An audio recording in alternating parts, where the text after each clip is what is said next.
Assalamualaikum warahmatullahi wabarakatuh.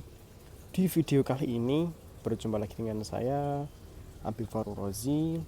Di sini ya saya akan membuat sebuah video mengenai gugatan sederhana. Di mana video ini saya buat untuk memenuhi tugas mata kuliah penyelesaian sengketa ekonomi syariah di kampus tercinta IAIN Surakarta yang insya Allah sebentar lagi akan menjadi UIN Raden Mas Said. Doanya saja semua saudara-saudara. Tugas yang diperintah oleh Bapak dosen Bapak Khairul Anwar itu mahasiswa diarahkan atau agar berposisi sebagai advokat atau kuasa hukum. Di situ mahasiswa disuruh untuk menerangkan salah satu tema perkuliahan yang diambil oleh Bapak Khairul Anwar. Dan pada video ini saya sendiri memilih gugatan sederhana karena saya anggap materi tersebut menarik untuk saya. Langsung saja ini ya, nggak pakai lama. Akan dibahas tentang gugatan sederhana. Sebelumnya, apabila dalam penyampaian saya terdapat kesalahan atau kekeliruan, langsung saja komen di kolom komentar di bawah ini supaya kita saling belajar satu sama lain, menambah wawasan, menambah teman ya. Oke saudara-saudara semuanya, langsung saja. Seperti biasa, untuk yang pertama ini adalah pengertian dari gugatan sederhana. Pasal 1 ayat 1 Permen nomor 2 tahun 2015 menerangkan bahwa penyelesaian gugatan sederhana adalah tata cara pemeriksaan persidangan terhadap gugatan perdata dengan nilai gugatan material paling banyak 200 juta rupiah yang diselesaikan dengan tata cara dan pembuktian sederhana. Ini Perma nomor 2 tahun 2015 itu menyebutkan bahwa maksimal gugatan material yang boleh banyak itu 200 juta. Namun telah dirubah atau direvisi dengan Perma nomor 4 tahun 2019. Di situ disebutkan bahwa maksimal gugatan material itu 500 juta. Jadi terdapat perubahan. Dan untuk yang lebih jelasnya kita kulik lagi ke penjelasan yang selanjutnya. Langsung saja ya ke penjelasan yang selanjutnya ini. Penjelasan yang pertama mengenai yang pertama dulu ini ini kan di dalam penyelesaian sengketa ekonomi syariah itu dapat ditempuh melalui dua jalan. Yang pertama litigasi, yang kedua non litigasi. Kalau yang non litigasi itu kan bisa berubah dengan musyawarah dan lain sebagainya itu.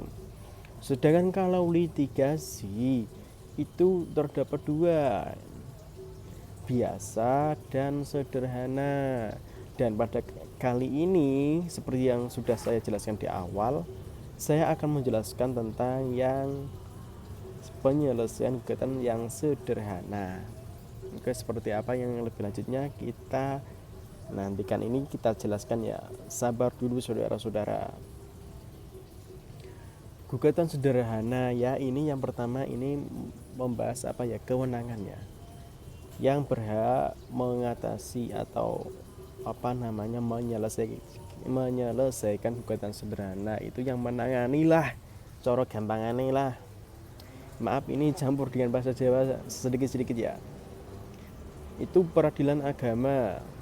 Jadi kalau saudara-saudara semuanya mau menyelesaikan suatu perkara itu dengan gugatan sederhana, itu di pengadilan agama, peradilan agama ya. Final di tingkat pertama. Jadi di dalam peradilan agama dalam gugatan sederhana tadi itu final di tingkat pertama itu tidak ada yang namanya banding, kasasi, PK dan sebagainya. Jadi pada saat diputus ketok palu itu sudah final, karena memang ini namanya gugatan sederhana, sangat sederhana sekali.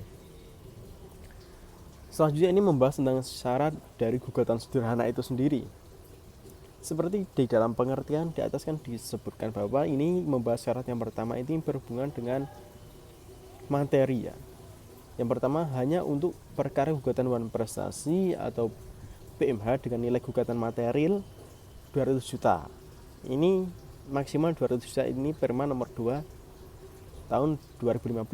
Sedangkan di pengertian tadi kan sudah saya sendiri jabarkan bahwasanya itu sudah diperubah dengan Perma nomor 4 tahun 2019 itu menjadi maksimal 500 juta untuk gugatan materialnya. Jadi kalau saudara-saudara itu mempunyai sengketa itu melebihi dari 200 juta itu masih bisa masuk ke gugatan sederhana karena berdasarkan dengan Perma nomor 4 tahun 2019 itu gugatan sederhana sudah dinaikkanlah batas maksimumnya itu dinaikkan menjadi 500 juta gugatan materialnya.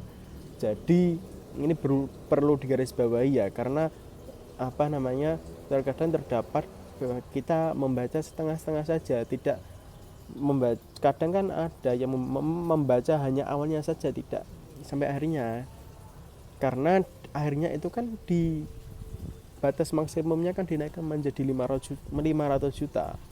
Makanya kita harus menggarisbawahi hal ini karena ini merupakan syarat utama ya. Jadi penting sekali untuk digarisbawahi.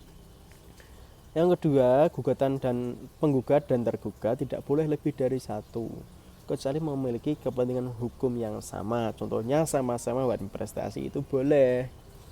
Syarat yang ketiga, domisili dalam wilayah hukum yang sama. Jadi antara penggugat dan tergugat itu harus di wilayah hukum yang sama. Terhadap penggugat yang tidak diketahui tempat tinggalnya, tidak dapat dilakukan gugatan sederhana. Jadi kalau saudara itu bersengketa dengan seseorang tapi seseorang tersebut tidak diketahui tempat tinggalnya atau tempat domisilinya, maka tidak dapat dilakukan gugatan sederhana. Otomatis masuk ke gugatan biasa. Dan ini dalam hal penggugat berdomisili di luar wilayah hukum tempat tinggal tergugat, maka penggugat harus menunjuk kuasa hukum yang beralamat di daerah hukum domisili tergugat. Misalnya saudara berdomisili di Jakarta, sedangkan saudara bersengketa dengan orang yang berdomisili di Surakarta. Untuk syarat yang pertama sudah lolos, itu materialnya di bawah 500 juta itu sudah lolos, dan yang kedua juga sudah lolos, penggugat dan tergugat tidak boleh lebih dari satu. Sedangkan yang ketiga ini kan domisili wilayah hukum yang sama, saudara di Jakarta sedangkan penggugat tergugatnya itu kan di Surakarta, jadi kan itu tidak di dalam wilayah domisili hukum yang sama. Itu bisa diatasi dengan saudara sebagai penggugat itu menunjuk kuasa hukum. Contohnya saya sama-sama di Surakarta dengan penggugat tergugat itu atau yang orang bersengketa dengan Anda kan juga di Surakarta. Jadi Anda bisa memperhatikan saya sebagai kuasa hukum yang sama-sama di Surakarta untuk menyelesaikan sengketa dengan penggugat dengan tergugat yang bersengketa dengan Anda itu tadi. Jadi kan saya di Surakarta sebagai kuasa hukum untuk mewakili Anda, sedangkan yang tergugat tadi yang bersengketa dengan saudara itu juga di Surakarta. Jadi sama-sama di wilayah hukum yang sama itu diperbolehkan. Yang tidak boleh yaitu tadi kalau tergugatnya itu tidak diketahui domisilinya, kan Anda saudara mau mengutus siapa kan tidak tahu. Makanya itu harus diketahui domisili tergugat agar dapat melakukan gugatan sederhana. Syarat gugatan sederhana ini yang keempat, para pihak wajib hadir tanpa didampingi kuasa hukum. Ini Perma nomor 2 tahun 2015 kan sudah diperubah lagi, dan juga syarat nomor 3 kan tadi juga sudah diperbolehkan untuk mewakilkan itu ya. Umpamanya ya saudara di Jakarta dan tergugat tadi di Surakarta, itu bisa karena sudah diperubah itu dengan Perma juga boleh didampingi kuasa hukum, kuasa insidentil atau wakil dengan surat tugas dari instansi penggugat, itu boleh. Yang selanjutnya ini tidak termasuk gugatan sederhana. Yang pertama itu apabila perkara yang penyelesaiannya melalui peradilan khusus. Jadi kalau perkara yang penyelesaiannya melalui peradilan khusus itu tidak bisa dimasukkan ke gugatan sederhana, maksudnya gugatan biasa ya. Kalau nggak sederhana kan ya biasa. Ya, selanjutnya itu sengketa hak atas tanah. Ini sengketa hak atas tanah ini kan sudah paten, tidak bisa masuk ke gugatan sederhana. Jadi seumpamanya saudara ini bersengketa hak atas tanah itu di bawah 500 juta. Walaupun di bawah 500 juta itu tidak bisa ikut ke gugatan sederhana karena memang ini kan sudah dijelaskan sangat jelas ya. Tidak bisa ditafsirkan lagi, ini memang sudah jelasnya begitu, teksnya sudah begitu. Sengketa hak atas tanah itu tidak termasuk gugatan sederhana, jadi maksudnya gugatan biasa. Ya, yang ketiga ini yang tidak termasuk ya kalau melebihi dari batas minimum tadi 500 juta ke atas itu nggak bisa ke sederhana, nggak bisa ke gugatan sederhana. Maksudnya ke gugatan biasa kalau di bawah 500 juta sesuai dengan Permen nomor 4 tahun 2019 itu bisa masuk ke gugatan sederhana.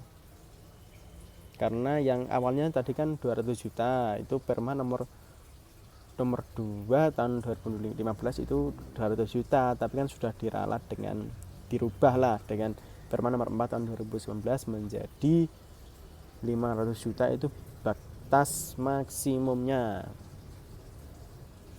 Ini yang selanjutnya ini itu tata cara dalam itulah gugatan sederhananya ini atau hukum acaranya lah gampangnya. Yang pertama diperiksa dan diputus oleh hakim tunggal. Jadi ini ya merupakan perbedaan yang paling mendasar ya. Kalau gugatan biasa itu kan ada majelis hakimnya itu jadi lebih dari satu hakim. Kalau ini gugatan sederhana ini diputus oleh hakim tunggal, jadi hanya satu hakim, makanya itu dinamakan dengan gugatan sederhana karena hanya ada satu hakim yang memutus. Ini yang selanjutnya atau yang kedua tahapan penyelesaian sengketa. A. Pendaftaran lampiran bukti tertulis penggugat yang sudah dilegalisasi. B. Pemeriksaan kelengkapan oleh Panmut. C. Pemeriksaan pendahuluan. D. Penetapan hari sidang dan pemanggilan para pihak. E. Pemeriksaan sidang perdamaian. F. Pembuktian. G. Putusan. Ini yang ketiga, penyelesaian gugatan paling lama 20 hari sejak hari pertama sidang pertama itu. Jadi di dalam gugatan sederhana itu penyelesaian gugatannya itu paling lama 25 hari dari sidang pertama. Jadi umpamanya tanggal 1 saudara melaksanakan sidang pertama 1 Desember besok Desember ini tanggal 1 umpamanya saudara melaksanakan sidang pertama gugatan sederhana, maka tanggal 25 Desember itu paling lama temponya itu untuk selesai harus paling lambat itu 25 Desember harus selesai karena memang ini gugatan sederhana dibuat sesederhana mungkin untuk menyingkat waktu maupun biaya. Yang keempat ini PA dapat membuat belangko gugatan sederhana yang meliputi identitas para pihak, penjelasan ringkas, duduk perkaranya, tuntutan penggugat. Jadi PA itu berhak atas 3 hal tersebut. Saya kira sudah cukup jelas itu ketiga hal yang tersebut tidak perlu dijelaskan lebih lanjut. Pendaftaran gugatan, penunjukan hakim dan PP paling lama 2 hari kerja. 2 hari kerja ya itu paling lama. Ini pemeriksaan pendahuluan. Yang pertama itu sebelum penetapan hari sidang, hakim memeriksa materi gugatan, apakah termasuk gugatan sederhana atau tidak. Jadi sebelum sidang itu ditetapkan, maka hakim itu wajib memeriksa materi gugatan tersebut, apakah gugatan tersebut termasuk gugatan sederhana atau tidak gitu. Jadi hakim harus wajib memeriksa tersebut karena ini berkaitan dengan poin yang kedua ini. Yang poin kedua itu, jika hakim berpendapat bahwa perkara tersebut bukan termasuk gugatan sederhana, maka hakim membuat penetapan bahwa gugatan tersebut tidak termasuk dalam pengertian gugatan sederhana, memerintahkan mencoret dari register dan memerintahkan untuk mengembalikan panjar biaya perkara. Jadi kan poin pertama itu kan tadi sebelum penetapan hari sidang, maka hakim wajib memeriksa materi gugatan karena poin kedua itu kan saling berkesinambungan. Karena poin dua, apabila memang perkara yang diperiksa tersebut itu bukan termasuk gugatan sederhana, maka hakim itu membuat penetapan bahwa gugatan tersebut bukan termasuk gugatan sederhana dan mencoretnya dari register tersebut lalu mengembalikan panjar biaya perkara. Jadi nanti kalau memang materi gugatan tersebut tidak sesuai dengan gugatan sederhana, maka hakim itu membuat penetapan itu nantinya ya akhirnya juga masuk ke gugatan biasa. Dan yang terakhir ini, seperti yang kemenangan tadi di atas sudah sedikit saya singgung, terhadap penetapan tersebut tidak ada upaya hukum apapun. Jadi final di situ. Ini kan namanya gugatan sederhana. Jadi di peradilan tersebut yang pertama itu langsung final dan diputuskan hakim tunggal. Oke. Saya rasa seperti itu dulu. Apabila saudara-saudara ingin mengetahui lebih lanjut tentang apa yang dinamakan gugatan sederhana dari apa yang saya sampaikan, boleh berkunjung ke Twitter saya @abibiasa27 atau komen langsung di kolom komentar sini. Kita menambah wawasan. Apabila ada salah kata, salah penjelasan dari saya, mohon dibenarkan. Kita saling belajar di sini. Akhirul kalam, cukup sekian dari saya. Wallahul muwaffiq ila aqwamit thoriq, ihdinas siratal mustaqim. Assalamualaikum warahmatullahi wabarakatuh. Salam Pancasila.